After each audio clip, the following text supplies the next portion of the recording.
Hello, y'all. It's 3:31 p.m.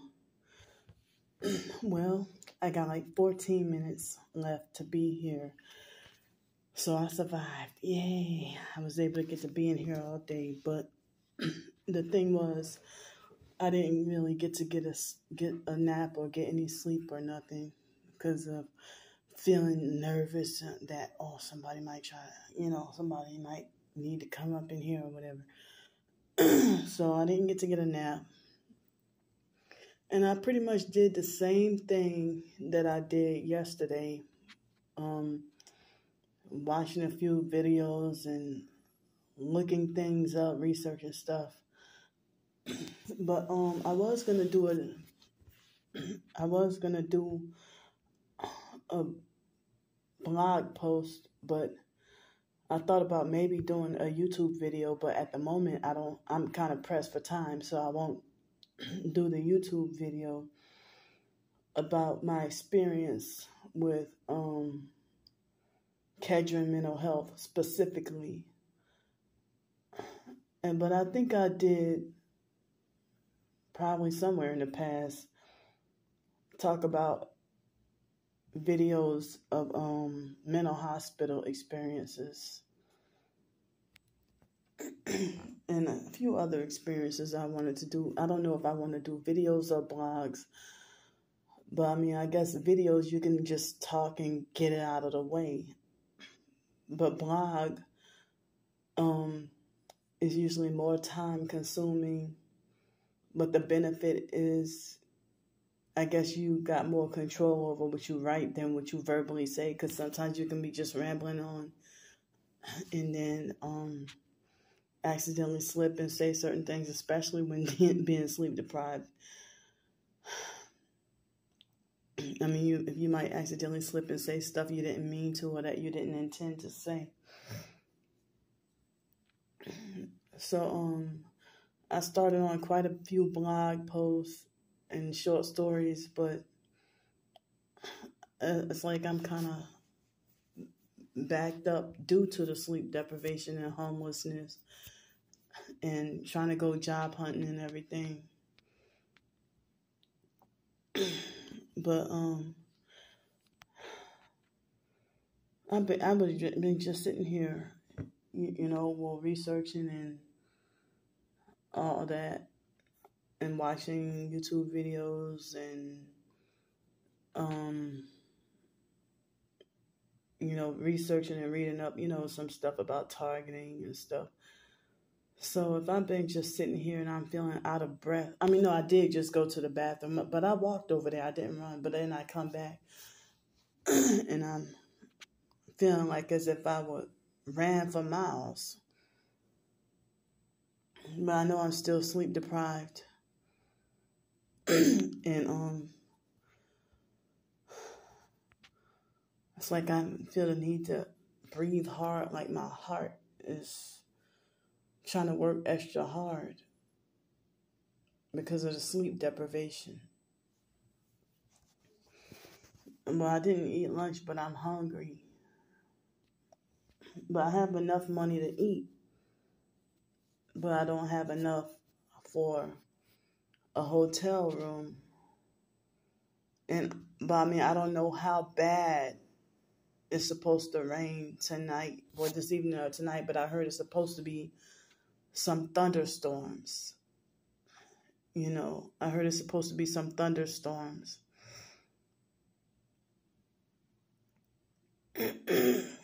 Excuse me. So yeah, I mean, it was rainy and windy, like a whole bunch of wind and dirt trying to get all in my face earlier, earlier today, a whole bunch of dirt and wind trying to get in my face. So,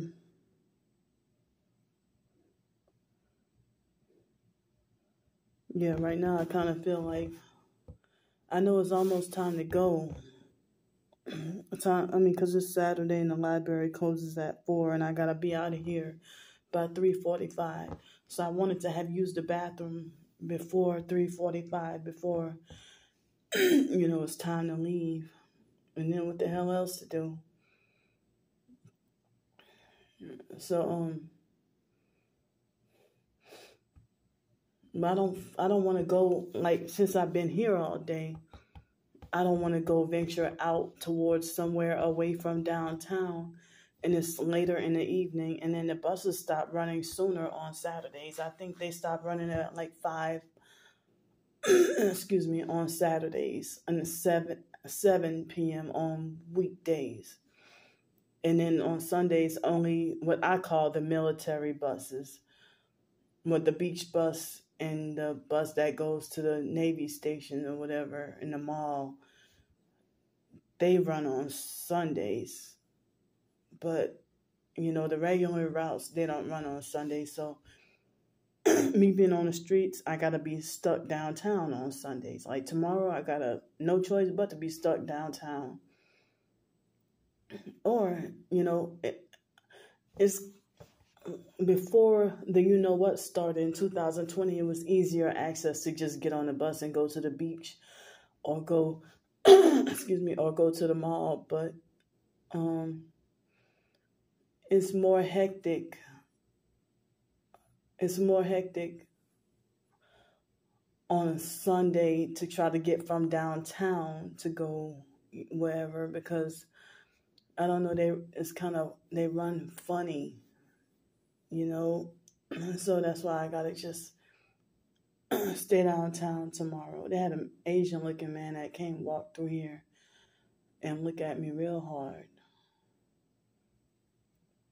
But anyway, the person who I thought stood me up after last Sunday, I'm surprised that she contacted me today. I was shocked and scared because I thought that they compromised her. I thought they compromised her or got to her, but I felt really terrible because maybe I spoke too soon, but I ended up getting impatient and getting anxious and stuff. So, I feel bad. Well, that I jumped to conclusion and mistakenly assumed that, they must have got to her or they must have compromised her or whatever. But come to find out, she said she got 5 kids, and I think she said, I didn't know she worked 2 jobs or worked 2 shifts, double shifts or 2 jobs. I forgot what she said. So she said she finally got to get some rest. And so, as I said, I thought she seemed like sincere. She seemed very sincere, But nowadays it's so tricky because they have people who might come off as being extremely sincere with something. And then next you'd be devastated to find out that they're crooks. It's like they trick you real good. But so I felt relief with that, So I'm still praying about the possible trailer. Now it's hard to even, I'm saying that I refuse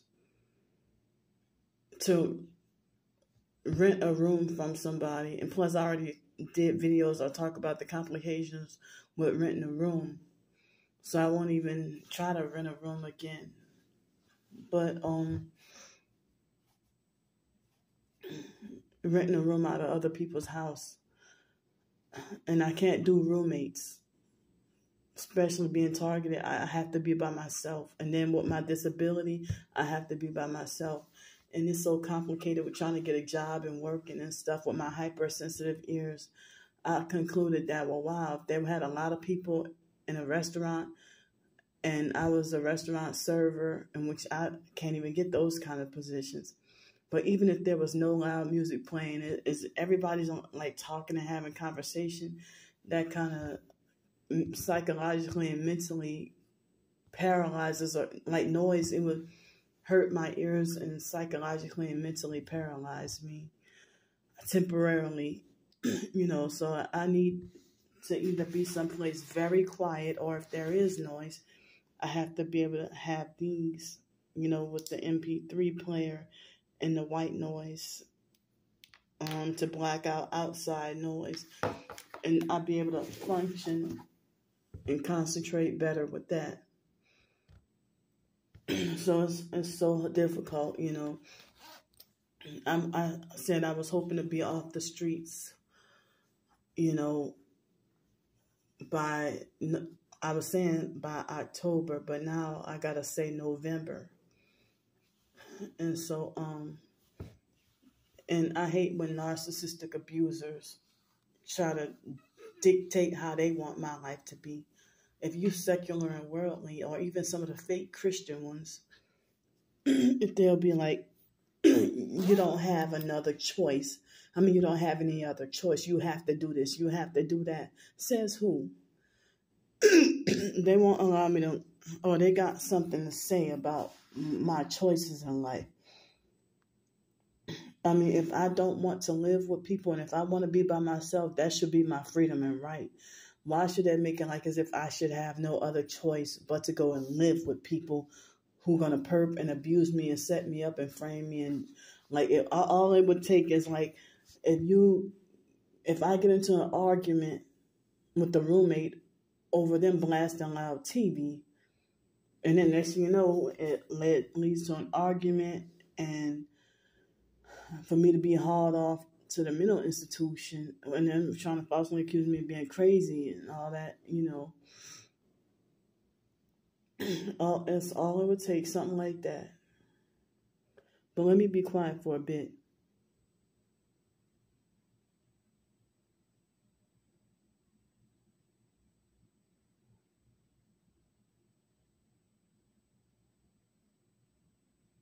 That's the kind of quiet that I need to be able to work around in order to be able to function, you know, function and be productive,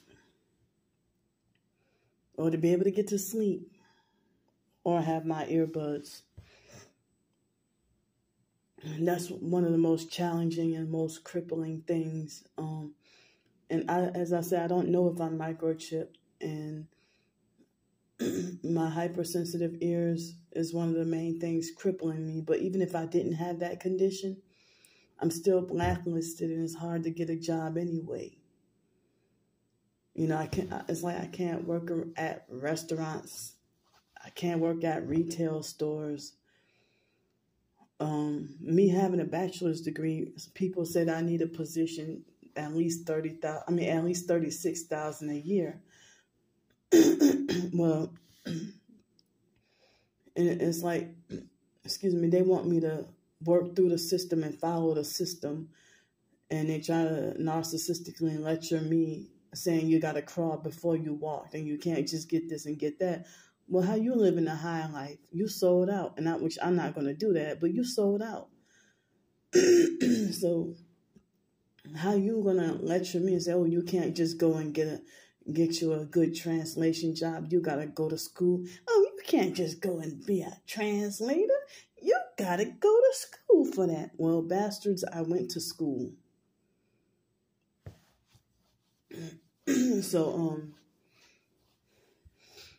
I didn't even know where to go look for Spanish translation. I lived in Los Angeles and had zero social life, zero Hispanic friends. And the closest was Filipino, and that was David Jane. And he doesn't speak a lick of Spanish or Tagalog. He speaks totally English, and he ain't no friend no more.